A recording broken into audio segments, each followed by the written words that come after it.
নমস্কার। আজ বলবো ব্রহ্মদৈত্যের গল্প। আমাদের সমাজে মানে মানুষের সমাজে যেমন জাতপাত এবং শ্রেণী বিভাগ রয়েছে, ভূতেদের সমাজেও রয়েছে। ভূতেদের সমাজে উচ্চ শ্রেণীর ভূত বলতে এই ব্রহ্মদৈত্যদের বোঝায়।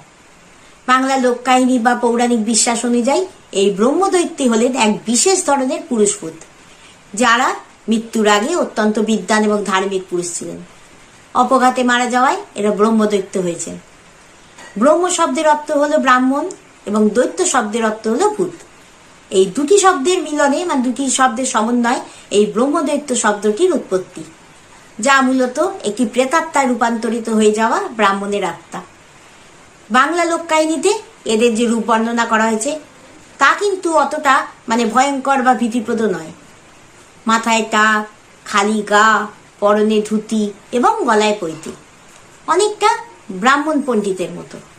তবে যে সমস্ত ব্রাহ্মণ মৃত্যুর পর ব্রহ্মদৈত্য হয়েছেন তারা সকলেই মৃত্যুর আগে টাকমাতা ছিলেন কিনা, নাকি মৃত্যুর পরে ব্রহ্মদৈত্য হওয়ার পর টাকমাতা হয়েছেন তা বলতে পারবো না।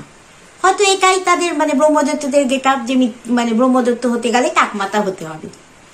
এনারা সাধারণত প্রাচীন বেলগাছ বা পুরনো অট্টালিকায় বাস করেন।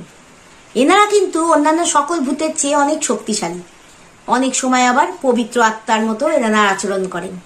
তাই অনেক পরিবারে এনাদের স্থান বা সেই বাড়ির রক্ষাকর্তা হিসাবে গণ্য করা হয়। আবার কয়েকটি নির্দিষ্ট ঘটনায় কয়েকটি নির্দিষ্ট বর্ণনায় এদের কিন্তু আবার ভয়ঙ্কর রূপও বলা হয়েছে। এই ব্রহ্মদৈত্য একটি পৌরাণিক চরিত্র হলেও এটি কিন্তু এখনো পর্যন্ত বাংলার লোক কাহিনী বা ভূতের গল্পে সমানভাবে জনপ্রিয়।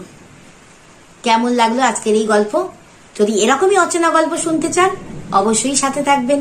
সকলে খুব ভালো থাকবেন। নমস্কার।